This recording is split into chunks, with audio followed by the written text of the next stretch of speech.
Hello, hello, hey, sweet people. Welcome to another episode of Inglês, sobre, Rádio. My name's Foster. As always, I am here with... Alexia. Hi. How are you doing, Alexia? I'm doing great. What about you? I am doing quite well. This is the third time we've tried to record this episode because our little puppy, Buddy, is not a fan of microphones. No, he's not. And he's not a fan of being all by himself. So we gave him a Kong, which is a thing that you put food, usually frozen food inside so he can lick and try to find a way to eat those. And it's cool. Yeah, let's hope it works. So today, Alexia, we are continuing our conversation about the art of noticing. So if you did not listen to yesterday's episode, we are talking about a book called The Art of Noticing. It's by an author named Rob Walker, and he gives all of these little fun experiments to notice and perceive things in different ways. Yeah. So today, we are focusing on going places. So noticing things in different places, I guess is the point. Mm-hmm. Can I give you some of the experiments that he suggests and get your opinion? Sure. Okay. Experiment number 1, Alexia. Take a photo walk with no camera. So imagine you are going to a beautiful place that normally you would have your iPhone or a camera and you would think, oh, I got to take a picture of this. I got to take a picture of this because it's beautiful. And you're doing that, but you are just taking just a mental image. So he imagines it like a Google search image. So you have all of these images in your mind of beautiful things, but you don't actually have the image. You're not actually taking the photo. okay, so what he's actually saying that is to stand in front of the thing that you find it beautiful, the view or etc., and just enjoy the moment and do not pick up your phone or camera and take a picture of it and continue walking. That's it. Yeah, I've noticed I actually already did this in the past.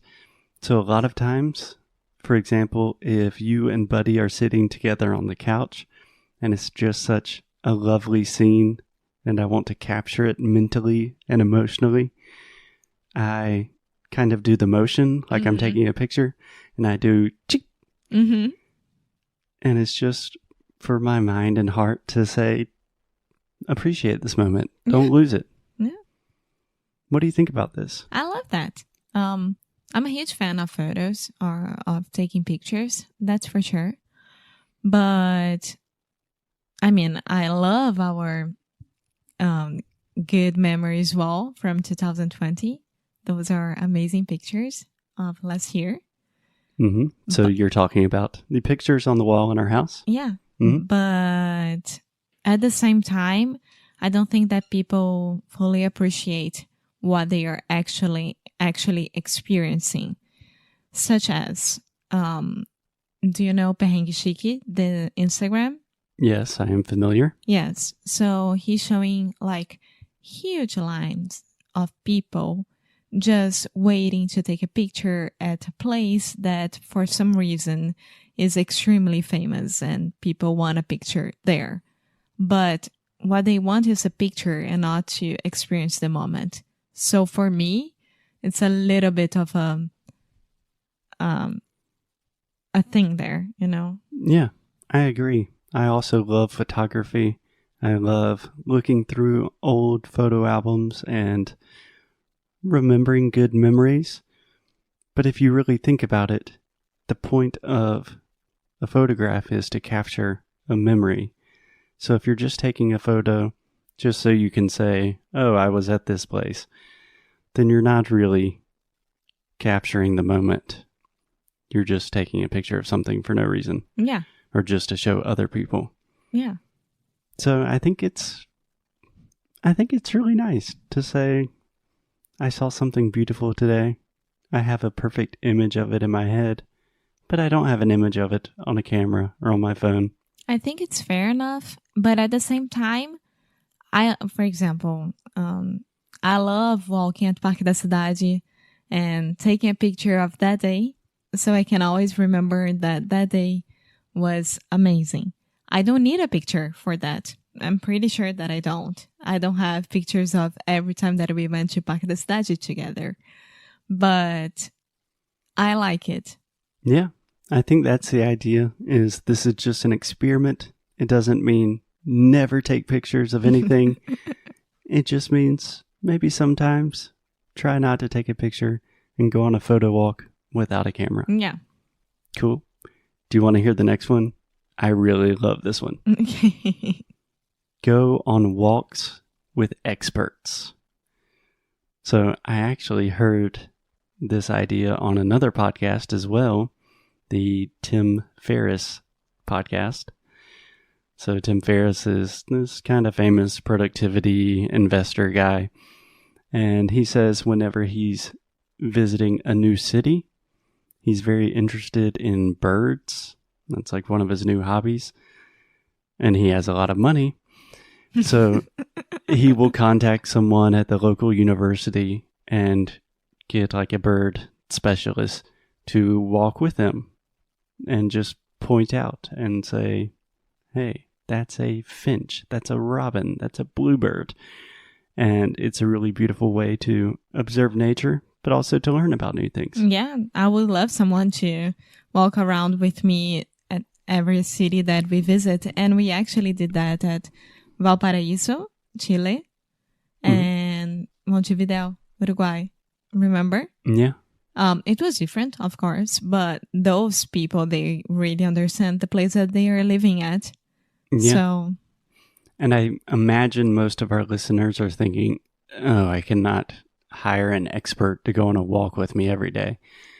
But I think it can be a lot more simple. So most people are experts in something, or at least they know a lot more about something, about some area than you do. For example, my friend Jackson, he studied forestry in university, so he knows a lot about trees, the different species of trees. So when I am on a hike or walking with Jackson, he's constantly saying, oh, that's a fir tree, that's a birch. And it's just an amazing way to notice new things. Yeah, that's right. So be aware of what your friends are good at and just keep in mind that you can use them. Absolutely. And I think this fits in nicely with the next experiment. And I think you're going to like this one. Be a local tourist. I love this one. What do you understand? Try to do that. Always try to find new places to go where you live. And for example, Spartanburg, your home city. Normally we say my hometown. Your hometown. And you told me that you started to rediscover South Carolina and Spartanburg because of me, because you had to show me everything again. And then you decided to go to places that you've never been for years. Is that right? Never been, for years and... Years. Yes. I noticed someone asked this question the other day, the difference between ear, orelha, and year, ano. So year, ano, has the y sound. So very similar to like milho, lio, ya, year. There we go. Okay, so just go to a park that you only been to when you had 5 years old. When you were only 5 years old. Yeah. Remember, we never have years in English. We are years. Yes. And just be a tourist. Yeah. I think another aspect of this, kind of combining this with the idea of walking with an expert, is your hometown. There are probably a lot of museums, a lot of tours even if you live in like a small, boring place, I never realized in my hometown of Spartanburg that there are museums that we went to, and I learned all of this cool history and all of this cool stuff about my culture. Even the public library. Yeah. Yeah, I love Spartanburg. You know that. Yeah. I miss Spartanburg. I miss Spartanburg so much. I miss going to South Carolina. Me too. I miss a lot of things right now, and unfortunately, we cannot go there. No. It's very dangerous. Okay, so the point is, even in this crazy time when we cannot travel, you can still travel in wherever you are right now, and you can learn a lot, and it can be beautiful. And we try to do that here a lot. We are very good at this. Yeah, absolutely. Would you like to hear one more? Mm-hmm. Okay, so these two are kind of related. So one, he says, get there the hard way, which essentially he's saying, do not use Google Maps, which I'm a big fan of. I don't like it. And another suggestion that is a little bit different but related is take a long walk through an unfamiliar part of town. Okay, I like that, but I love Google Maps. I don't like the feeling of getting lost or being lost. Maybe because I am a woman and I really, really don't like the feeling of not knowing where I'm going and if I'm safe. Maybe it's something that is inside of me for a long time, which is completely understandable. But at the same time, I like to take longer walks to get at some place because I'm gonna discover new places. Yeah. But with the Google Maps. Yeah.